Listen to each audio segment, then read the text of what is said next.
Hello everyone, welcome to my channel. Uh, Today I'm gonna make a nice short video, something that I would love, I need to talk about, and to make it simple, let's talk about gambling addiction.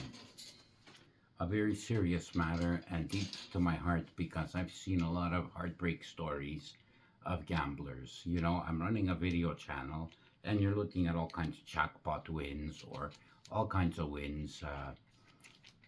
The thing is that when you gamble, you will not win in the long run, okay? And there are techniques to use to keep it fun. So what I'm going to do now is I've made a list here on my PC about signs of addiction. I'm not going to go through the whole thing, okay? Just to let everyone know, I'm a recovering alcoholic. After 40 years of addiction, at the age of 63 last year in January, I stopped. I've gone through therapy. I've learned about addiction. I'm not an expert, never profess to will be, but I'm an expert on myself. So let's talk about gambling addiction. Number one and most important sign to follow is if you are preoccupied and consumed with the thought of gambling, whether it's sports betting, horse racing, online gambling, which is a terrible thing, or going to the casino. At the moment you get a chance, you get excited, it itches. You are consumed by that thought. It's because it replaces your chance to feel real life. Because that consumption in your mind and your heart is taking away from real life. Please pay attention to that. If you are consumed with the thought of when your next gambling excursion or bet is going to be, it is a problem. Same like alcohol or drug addiction. My life was consumed with my Friday morning. I was doing night shift, so it was my Friday morning party that I would have on my weekend. It was, my entire life was centered around drugs and alcohol. Even though I was functional, never missed a day's work. In my working years, it meant nothing because I didn't grow, I didn't exist because I was consumed with my addictions. The same thing, don't allow gambling to be there. If you notice that, please seek some help. There's Gamblers Anonymous, there's psychological help to get to the root of your issues. If you find that when you go to the casino, you're playing from, let's say, $2 a game, and all of a sudden, over time, you're finding that you want to bet bigger and bigger and bigger to make bigger and bigger wins, you're losing control. You're losing control. Yes, you're going to win once in a while. It's normal, but you're going to lose more than you're going to win. So pay attention to that. If you start losing control of your betting and your budgeting, it is a sign that gambling has preoccupied your ability to think straight.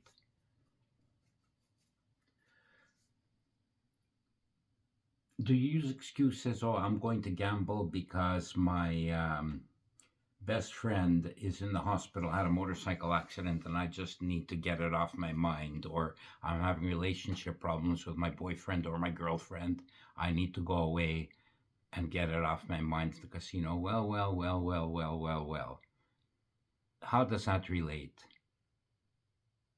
to alcoholism, where I know? Well, let me tell you. I had a problem, I drank it away. Problem disappeared. Next day, problem was there, I drank it away. Drank it away. Fast forward 40 years later, I never felt anything. In the 40 years I was drinking, snorting, bad behaviors, I was avoiding feeling issues because I didn't want to feel the pain of a breakup or the pain of a fight, an argument, a tough day at work. Okay? So you just numb your feelings and they don't exist. Well, the same thing, gambling, though it doesn't intoxicate you to the point where you stagger on the street, what it does is it numbs the mind from thinking because you get a win, oh, the high, you get a loss, oh, the low. But in between there, it fucks up with the brain, guys. It messes up your thought process. You take a drive home after a bad loss and you're just beating yourself up. Oh, that was bad. Next time I'm gonna make it back. Oh, next time I can't wait to go next week when I get paid, etc. Okay, it just denies you the chance to feel regular life, to feel relationships, real emotions. If that happens and it consumes you, you're in trouble. Okay, it makes you feel restless. If you feel irritable, if you feel anxious, if you feel uptight, those are feelings to pay attention to because it's a sign that you do have, there is a problem that you need to get on top of, okay? But careful thinking. Um, have you ever lied about gambling? Have you lied about how much you win? Have you lied about how much you lose? Have you lied about your finances? Have you lied about your losses? Most important, do you lie to yourself? Boy, we are the best liars in the world, but the problem is, as alcoholics, as gambling addicts, we all have one thing in common. We're ashamed, so we hide that by lying. You will lie to borrow money. You will lie to connive, to get away to the casino. Oh, I'm going to visit a friend. You tell your girlfriend, and you end up at the casino for 12 hours.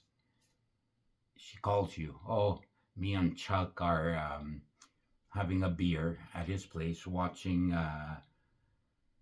the hockey game, the football game, the baseball game, whatever. And in the meantime, in the background, you got all tons of casino noise. You're lying. You have a problem. Chasing losses means that after taking X amount of beatings, I need an ashtray. Oh, there we go. Chasing losses is another sign that you have a gambling problem because don't think you're ever going to go and win your money back. It will happen that you will win back your money. It's happened to me. It's happened to so many people. But most of the times when you chase losses, you're going to lose more. Set a budget. If you can't set a budget and you keep chasing and chasing and chasing, you have a problem. That's a warning sign.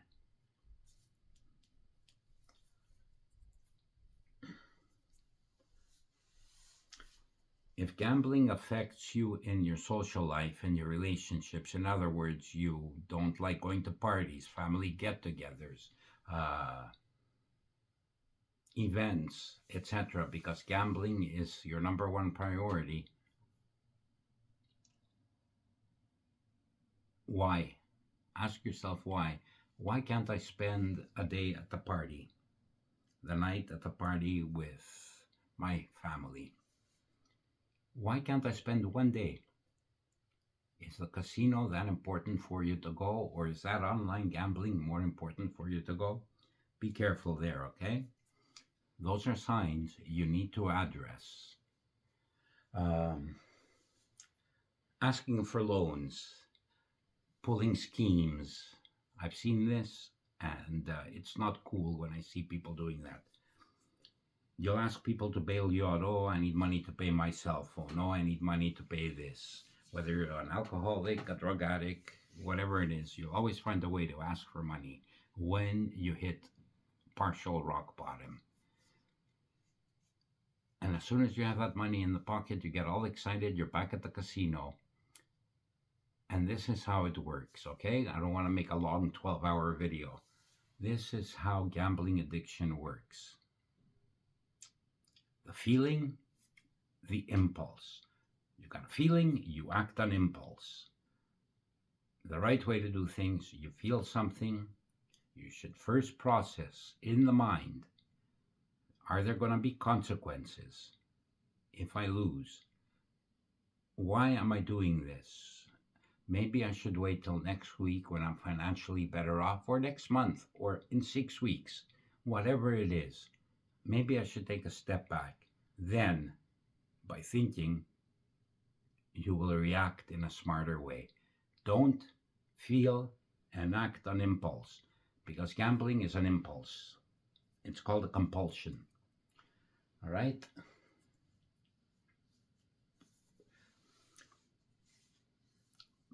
If you have a gambling problem, it's very easy to stop for a month, 2 months when you have no money. But during those 2 months, what should you do? Seek help, self study, try to see why this happened. Because as soon as you have money, it's the number one trigger to relapse. You know, if you have a problem and you can't cope anymore, there are mechanisms. Number one is self exclusion from local casinos, self exclusion for legitimate registered casinos online. Loto Quebec has got an excellent self exclusion, and it's irrevocable. The Ontario Lottery and Gaming Commission in Ontario has an irrevocable self exclusion. Other registered, legitimate, licensed casinos follow specific rules, and you can ban yourself from them. The big problem is online gambling, where these unregulated Curacao, Malta, whatever, all over the place casinos, they're not regulated by high quality North American standards or UK standards. And I believe Europe's must have great regulation, okay? It's a death sentence if you sign up and gamble online. I'm not going to make a big story because I'm not an expert there, but the problem is we have a young generation now that is being seduced by gambling. If you look at fake streamers on kick.com playing with amounts that are non-existent, they're playing with fake money to a young audience, and they're addicting them to a generation of addicts. The government in Canada, in the US, have to stop this. Write to your congressman, to your senator, to get this stopped. There has to be a campaign to stop online gambling or to regulate it big time. The crypto casinos are a death sentence to a good chunk of our young generation, particularly young men. 82%, I believe I read recently, to only 18% of women who online gamble. So there is the seduction and everything that's bringing people in. So please note, there's no shame in admitting you have a gambling problem, and by first admitting it, you have to find a way to solve it thereafter. There's self-exclusion. Here, myself, last year, I was 5 months into my recovery of alcoholism, and I decided to go 3 nights in a row to Montreal. You know, I wasn't strong at the time. I was not what you call sober. I was only abstinent from drinking. My case in point, an example is, on the third night, I hit $4,000 jackpot, got my pay, took it all in cash like an idiot. And I was walking right away to go play another machine and passed by a bar that triggered me. When I passed by the bar, all I could think of for that 4 minutes is maybe I should sit and drink. Look, life's going to be great, okay? I saw the bar. I thought about the triple vodkas me and Johnny Bones used to go have years ago there. Even from 4 years ago, 5 years ago, when I had my triple vodkas there, my mind started racing. I go, oh, I got a problem. I used the therapy I learned from my one-on-one therapy and my psychologist. I took the feelings.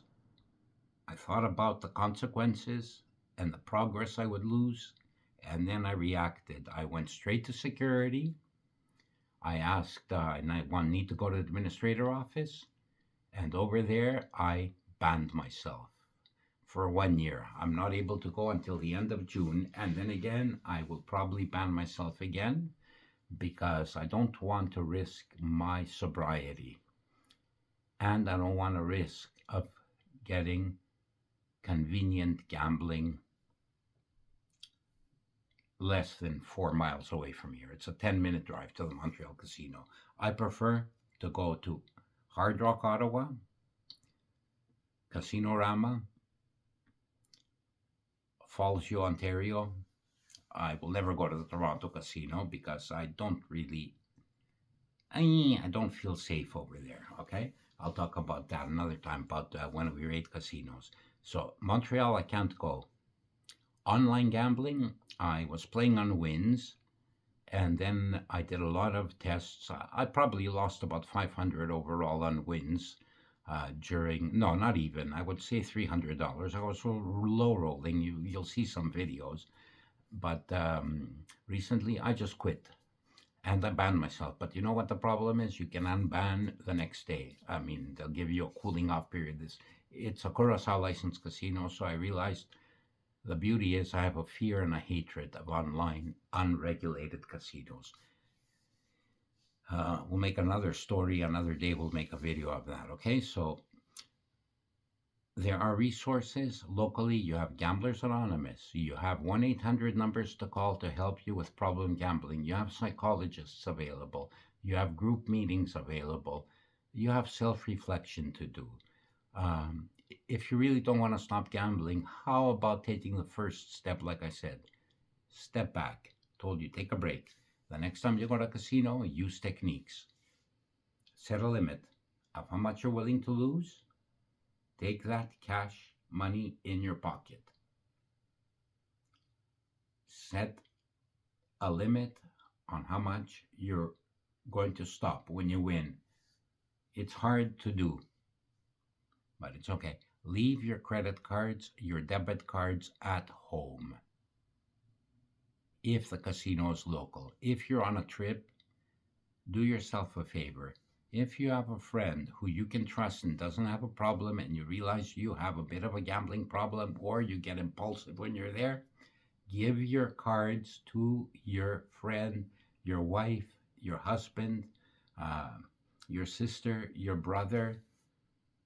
Give your cards there and make sure they don't give you access to the cards until the trip is over or you need to buy something. Okay?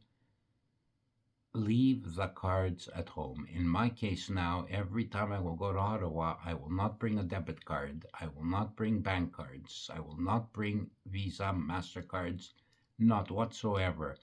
I will have my pocket cash, and I'll have on my phone $100 purchase just in case I need to buy something from a special account I've set up, because you might have an issue on the road, whatever it is. But I will never again bring a card to the casino with me. This year, I'm going on a trip in August to Ontario, and it'll be a 5-day excursion. And in that excursion, I'm going to bring two budgets: a gambling budget and an entertainment budget, which will be Marineland or Canada's Wonderland, maybe a museum, and any food that I'm not going to eat when I'm comped at the casino. That'll be my budget. I'm not going to bring my cards because I am worried about impulsively acting. And then I showed you this last time, but today I'll show it again. Give me a break. And my little buddies, okay? You can put about 30 $100 bills in one of these. I'm going to bring this too. I'm going to bring 4 of them. If I win small jackpots, I'm going to put the money in the box.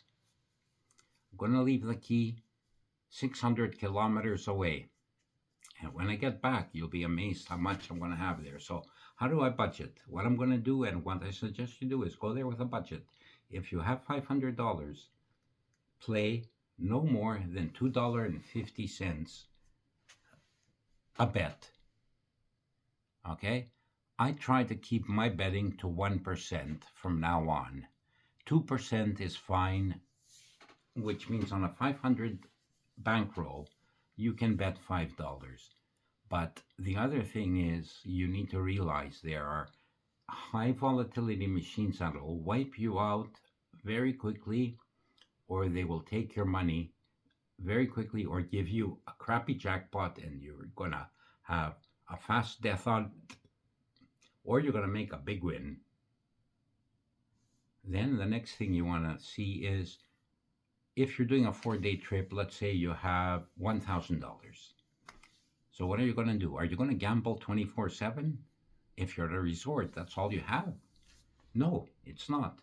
You can spend 4 hours in the sauna, swimming, getting a massage, another 2 hours having your breakfast, your lunch, your supper if you eat 3 times a day. You can take a walk around the grounds. You can socialize at the bar. And you can limit your gambling to, let's say, 3 hours. So what could you do? Pockets. I have $1,000. I'm going to gamble 3 days. Day one, it's 250. Second day, 250. Third day, I'll bet 500. Okay? And you need to pick proper machines. There are techniques out there that will help you find how to spread a budget.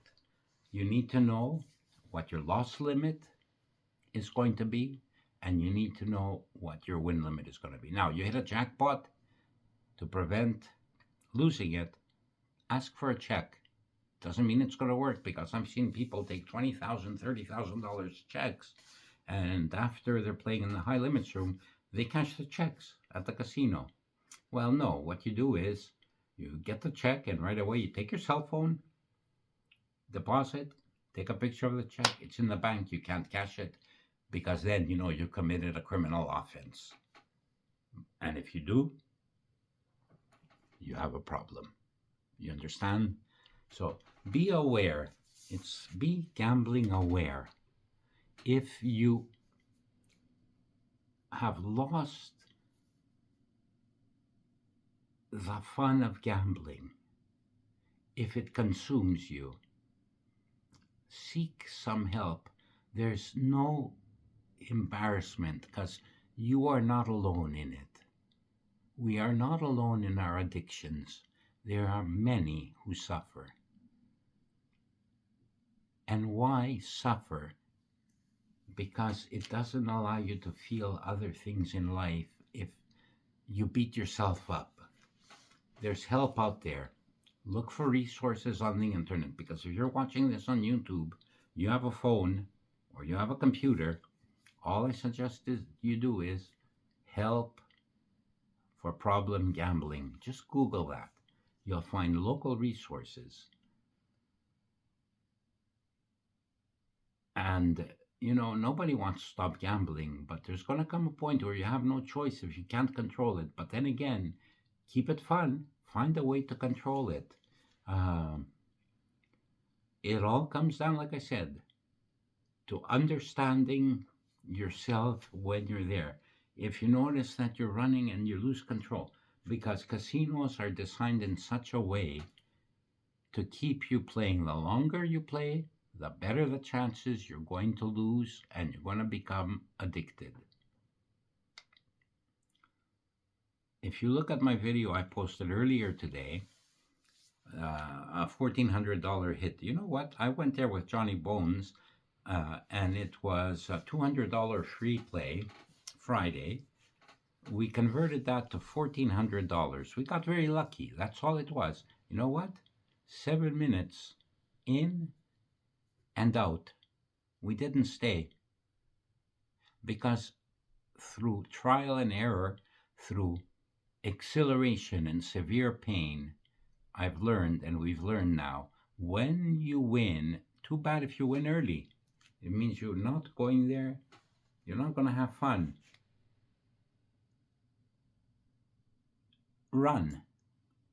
In my case, I have the gambler's box. If I win early, money's going in the box, and I will keep a couple of $100 to have some slow fun. I learned that through pain, and you will learn how to avoid getting painful experience at casino.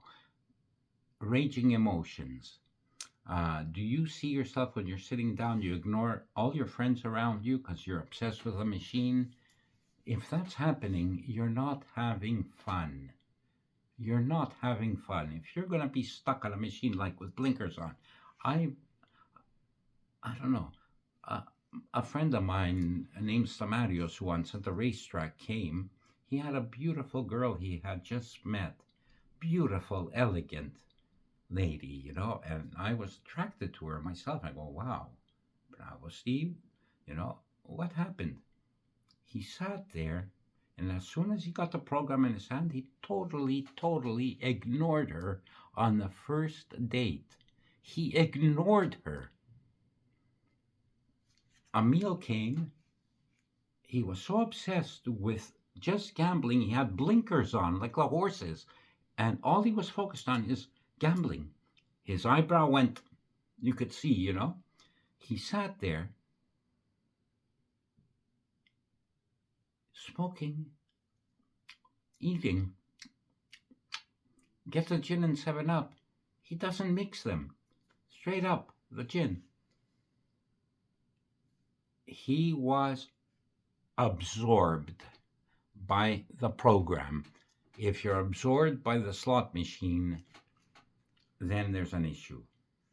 If you're not aware of your surroundings, if you're not aware of your boyfriend next to you, tapping you, petting you, or your girlfriend tapping you, trying to get affection, and you're just like pushing her away, what does that mean? You have a problem. Look for those things. I mean, this is why gambling is supposed to be fun. Casinos have made it in such a way that they have the edge. Not only are there machines, but they have the edge on their way they're made up. They bombard you with promotions. Left, right, and center. They'll give you $100 knowing you're going to bring $2,000 with you to play. They'll give you a vacuum cleaner or a dust buster, whatever, a steamer. They know you're going to play. Believe me, they make money. They're there to make money. They don't need to change machines. They don't need to do anything. They know exactly what to do to addict you. Their carpeting, you don't want to look at the floor. They want you to look at the machine. They make their carpeting disgusting. I've spoken about that before. They also have no clocks in there, no windows, to keep you completely immersed and to freeze you from time. It's the same way like when you drink. Time doesn't exist. In a casino, time doesn't exist. Look for these things to get stronger. Anyways, again, this is not a psychologist talking like point by point by point, but I'm talking about how to spot addiction, seek help if you feel that you're addicted. But if you feel you can fix it, take the steps you need to, and it'll happen. Anyways, guys, I hope this video came out okay. I'm trying to do 8K. I'm using my Droid Cam now to get better quality video, and we'll go there. Look, next video, I always promise to do that. I'm going to give you a rundown on how slots actually work based on a random number generator, the return to player, how return to player is affected by bonuses, how RTP is not as important as volatility. RTP is just what the machine's going to spew out money-wise. Volatility is how it's going to get there. Volatility will remain the same in a machine for its lifetime. There's low volatility, mid volatility, high volatility. You play low, you play long. You roll steady, nothing big, nothing massive. Mid volatility is a mix between high and low. High volatility, boy, you're going to get ups and downs, and you're going to get a lot of downs for that single one up. I'll explain the mix. I'll explain to you how the reel, so that you will see on your screen or on the roller, the physical reels, and how these are linked to something called a virtual reel, where the real wins and losses are determined and then they show on your screen. Okay, so peace out for now. God bless, and try to be aware if you have a gambling problem. Take care and God bless.